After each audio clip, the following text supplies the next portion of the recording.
Ngayon lang siguro kung magbabanggit nito kung di ako nagkakamali, hindi max number yung nakuha kong estimated na sukat sa midsole nito, pero max cushioning yung ride feel niya. Ito guys ang bagong version ng Anta Travel PG7 at ito yung pangatlong version. Kapag tinitingnan ko guys, yung kanyang design ay mukhang upgraded na ito dahil sa iba na yung design niya kumpara sa previous version. Pero kapag tinitingnan ko guys, ang specs ng sapatos nito sa ads nila ay halos kaparas lang din ng previous version. So ang tanong, paras lang ba sila ng ride feel ng previous version? So tara, pag-usapan natin ito. Disclosure, itong sapatos ay nag-request ako ng pre-sample sa official authorized sellers ng Anta na nakabase sa TikTok shop para gawan ng review. Pero hindi ako binabayaran para gamitin o gawan ito ng review at lahat ng sasabihin ko dito o magiging opinion ko ay based sa honest at real world experience ko. Pag-usapan natin guys ang specs itong sapatos, unahin natin dito sa midsole niya. Ang material ng midsole nito ay EVA, katulad pa rin ng previous version. Meron din tong peak gravity rating na 7.6, katulad pa rin ng previous version. Basic experience ko sa previous version na merong peak gravity rating na 7.6 ay merong maayos na cushioning sa pagtakbo. Kapag tinitinan ko naman guys yung design ng midsole na to ay iba na siya kumpara dun sa previous version. Dahil dito, possible na hindi sila halos magkaparehas o hindi sila 100% na magiging ride feel. Dahil sa yung mga pa-curve tapos yung mga katulad nito, may counting edges dito tapos medyo palalim. Dito rin sa kabila, meron din ganon. Yung mga yan ay tumutulong para pumigil sa pag-spread ng midsole kapag tumatapak sa ground. Dito naman guys sa may bandang heel part ay meron siyang lateral side flare pero guys hindi sobrang lapad. Dito naman sa back yung kanyang midsole ay naka-extend. So yung mga yan ay nakakatulong sa stability ng sapatos. Dito naman guys sa may bandang harapan dito sa forefoot ay yung rocker niya ay hindi sobrang taas. Hindi rin sobrang naka-curve. Tamang-tama lang. Yung stock height naman guys ng midsole nito ay wala akong nakita sa ads nila kung ano ang kapal nito. Pero try natin kuha ng estimated na sukat. Dito sa forefoot nakakuha ko ng estimated na 32.1 mm. Estimated lang yan guys ha. Pero kapag pinapakaramdaman ko guys, dito sa loob ng sapatos at hindi ko tinatanggal yung kanyang insole, halos pantay lang dito sa may bandang taas. So ibig sabihin, makapal guys yung kanyang insole. Try natin kuha ng estimated na kapal o sukat.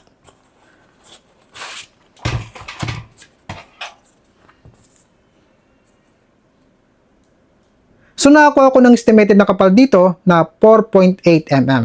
Estimated lang yan guys.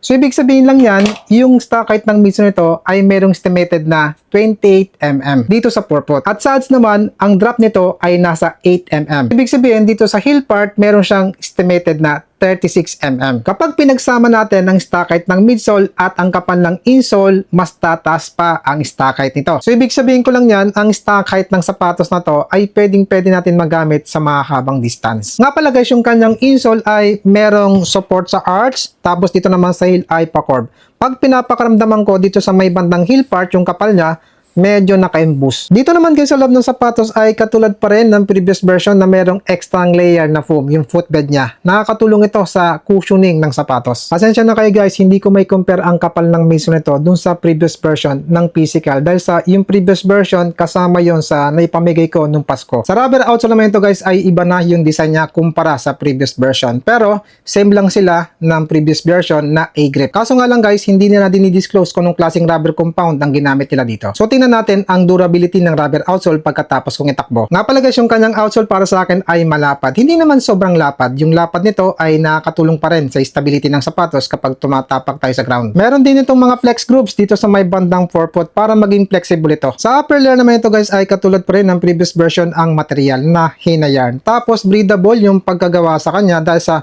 part na to papunta dito sa may bandang toe box at dito ay may mga butas para maging breathable. Dito naman guys sa may bandang harapan ay meron siyang manipis na overlay. Pero parang matigas ito. Hindi naman siya sobrang tigas kasi nape-press ko pa rin ito.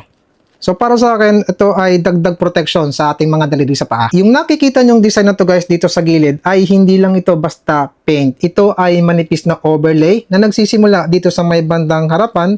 papunta dito sa may bandang likuran. Nakakatulong ito para hindi basta-basta papasok dito ang tubig. Kumbaga, extra waterproofing ito. Kaso nga lang, dito sa kabila guys ay wala siyang ganon. Wala siyang manipis na overlay. So sana, ilagyan na lang din nila ito. Yung tang naman ito guys, sa tingin ko ay engineered mesh ang material nito. So nakakatulong yan para mas maging breathable itong upper layer. Meron padding yung kanyang tang. Kaso, hindi siya gasseted. Yung color lining naman niya ay meron din padding at dito sa part na to, sa gitna ay makapal yung padding niya.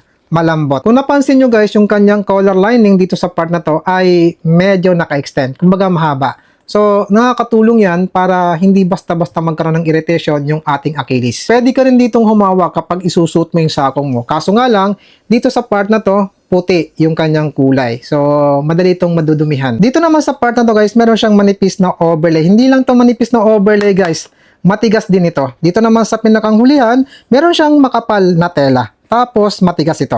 Ito namang nakikita nyong kulay gray na to, reflectorized ito. Dito naman sa kabilang part, nandito yung extension ng overlay mula dito sa may bandang forepot. Matigas din ito. So, ibig sabihin ko lang dyan, maayos yung structure dito sa heel part. Nakakatulong din ito sa stability ng sapatos, lalo na sa mga nag-over pronation. Sabi sa ads, mas magaan daw itong bagong version kumpara dun sa previous version. Try natin. 252 grams sa size 40. Mas magaan nga ito kumpara dun sa previous version. So tara, itakbo na natin ito.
So bago natin pag-usapan kung ano naging experience ko sa sapatos na ito, friendly reminder lang guys, kung ano man ang naging experience ko sa sapatos na ito ay hindi 100% na yun din na may experience nyo dito. Napaka-subjective niyan dahil sa magkakaiba tayo ng height, timbang, foot strike, cadence at running form. Etong pangatlong version guys ng Anta Travel PG7 ay merong malambot na midsole. Ang lambot guys ng cushion niya dahil sa nung tumatakbo ko ng 6 minutes per kilometer, 7 minutes per kilometer, 8 minutes per kilometer at nung naglalakad na ako, ang lambot pa rin guys na nararamdaman ko sa midsole nito. Ngayon lang siguro kung magbabanggit nito kung di ako nagkakamali, hindi max number yung nakuha kong estimated na sukat sa midsole nito pero max cushioning yung ride feel niya. Hindi ko pa rin ito masasabing true max cushioning dahil sa nakukulangan ako sa stock height ng midsole. Siguro ilalagay ko siya sa category na high cushion. Kung ito lang guys ay kapares ng stock height nitong 361 degrees LS2 Plus na dito sa forepot ay merong 33mm tapos dito naman sa heel ay 39mm. At yung nakuha kong estimated na sukat sa insole nito ay 5.7mm. So kapag pinag-add natin yan, yung stock height ng midsole at yung kapal ng insole,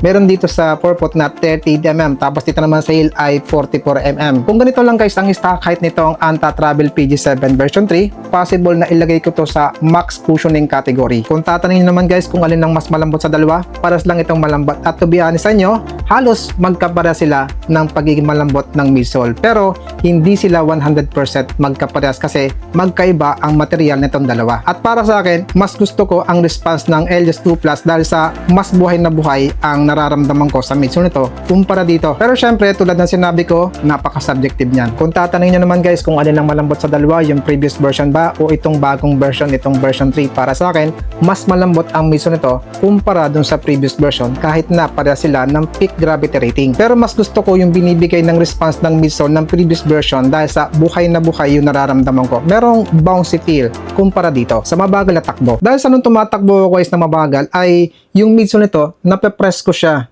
So, ang ganda ng pagbaba ng midsole. pag napepress ko. Kaso nga lang, hindi kaagad siya nakakaangat. Hindi kaagad siya nakaka-recover. Dahil doon, wala akong nararamdaman sa kanya na energy return. Pure cushion lang talaga ito. Dahil sa na-experience ko na yan, itong sapatos na ito ay pwede kong gamitin sa daily run, sa easy run, sa LSD at sa recovery run. Nga pala guys, kahit na malambot yung midsole niya ay hindi ko nararamdaman o na-experience na lumulubog yung pako sa midsole. Yung sobrang lubog na kumukulaps na dahil sa pagiging malambot. Hindi ko na-experience sa kanya yon. Steady yung nararamdaman ko sa midsole niya. Ang nararamdaman ko na parang lumulubog yung pako ay dun sa makapal niyang insole. Pero syempre, depende pa rin yan sa klase ng takbo. Kung tumatakbo ka na mabilis, possible din na bumaba din ng gusto yung midsole nito dahil sa pwersa ng paa mo sa mabilis na takbo. Ang point ko lang dyan guys, ang midsole nito ay hindi siya nag-spread o kumukulaps kapag tumatapak tayo sa ground. Magkaiba kasi guys yung bumaba yung midsole kapag nape-press ng gusto. Sa bumababa yung midsole na kumukulaps. Sana na-gets nyo ako. So bago natin ipagpatuloy kung ano naging experience ko sa sapatos na ito, baka pwede naman yung i-like yung video ko. Pa-subscribe naman po ko. Malaking tulong ito sa pag-upload ko dito sa YouTube. Maraming salamat po. So dahil sa wala akong nararamdaman na bouncy feeling sa midsole nito sa mabagal na takbo, itinakbo ko siya ng mabilis na takbo.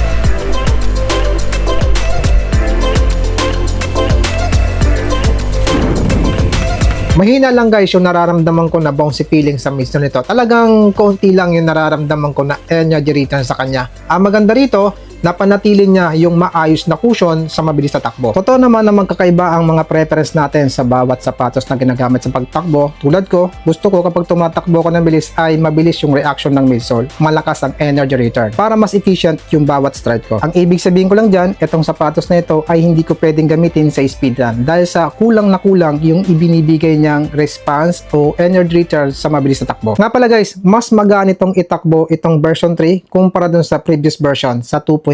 Ang pinagbabasehan ko palagi kung stable ba ang isang sapatos ay kung nawawalan ako ng balanse habang tumatakbo. Parang nagsishake yung nararamdaman ko, gumagewang yung nararamdaman ko sa isang sapatos kapag tumatapak ako sa ground. Sumunod kapag nawawalan ako ng control sa isang sapatos. So dito sa sapatos na ito, hindi ako nawawalan ng balanse habang tumatakbo. Wala ako nararamdaman na parang gumagewang sa kanya habang tumatapak sa ground. At control na control ko yung bawat takbang ko dahil sa makapit yung kanyang rubber outsole. Hindi mo makokontrol ng maayos ang isang sapatos kapag tumatapak sa ground kung hindi makapit yung rubber outsole niya dahil sa dudulas ito. Ang isa pa sa pinagbabasehan ko guys kung stable ba ang isang sapatos ay kung malapad ang platform. Itong outsole. So kapag kasi guys hindi malapad yung kanyang outsole, possible na magkaroon ng wobble.